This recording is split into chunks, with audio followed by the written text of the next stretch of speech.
لو عايز اجمع الاجزاء دي كلها عشان تطلع بالشكل ده ويبقى الاسمبلي كله فولي ديفاين، هنستعمل الميتس عشان نجمعهم سوا.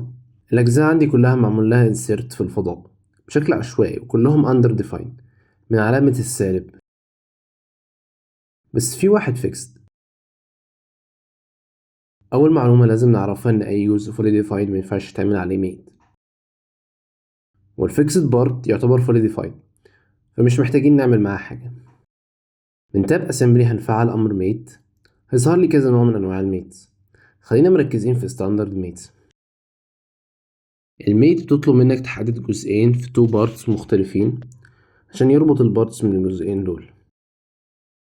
لنفرض مثلا اني هختار الفيس ده من بارت بيز والفيس ده من بارت سايد، هنلاقي بشكل تلقائي اختار ميت تنفع ليهم، وهي اول ميت في الترتيب ميت كوينسايدنت، واللي معناها منطبقين على بعض.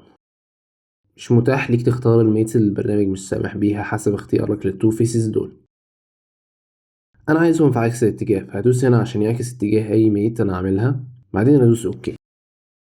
لسه البارتس بتتحرك معايا واندر ديفاين، بالتالي محتاج اعرف باقي الاجزاء من نفس التو بارتس اللي انا شغال عليهم. فهختار اظبط الاتجاه من قدام او زي ما هو باين في اتجاه زد، وكمان اكرر نفس الموضوع فوق وتحت او في اتجاه واي. هكرر العملية في 3 سايدز بارت وكمان البيز التانية من فوق، وألاحظ إن علامة السالب اختفت من جنبه. دلوقتي هظبط السلندر، هختار الفيس الخارجي بتاعها واختار الفيس بتاع الفتحة الدائرية في البيز. هنلاقيه بشكل تلقائي المرة دي اختار كونسنتريك ومش متاح اصلا كوينسايدنت، هي دي اللي عايزها، فهدوس اوكي. كده اتحدد العلاقة بينهم في الاكس والزد بس لسه الواي. هختار الفيسز دي وهيفعلي بشكل تلقائي كوينسايدنت، بس انا هختار حاجة مختلفة وهي ديستانس، واكتب المسافة بينهم 20 مللي، واتأكد انها لفوق عشان هو ممكن يعكس اتجاه المسافة عكس ما انا عايز.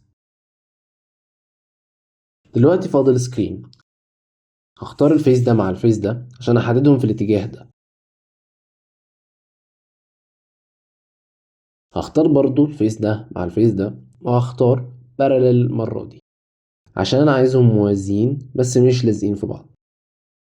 هجرب دلوقتي سطح منحني زي ده مع سطح عادل زي ده، هيفعلك اختيار تانجنت المرة دي، وهتأكد من انه في الاتجاه المعاكس عشان ما يبقاش فيزيائيا داخلين جوه بعض.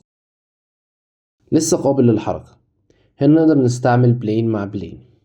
هفرد القائمة من هنا وافرد البارت سلندر والبارت سكرين، واختار الرايت بلين بتاع كل واحد فيهم. دلوقتي لو بصينا على الفيتشر تري هنلاقي مفيش علامة سالب، وتحت مكتوب fully defined. وكمان اقدر ابص على الميتس اللي اتعملت من هنا ولو احتجت اعدل على حاجة فيهم.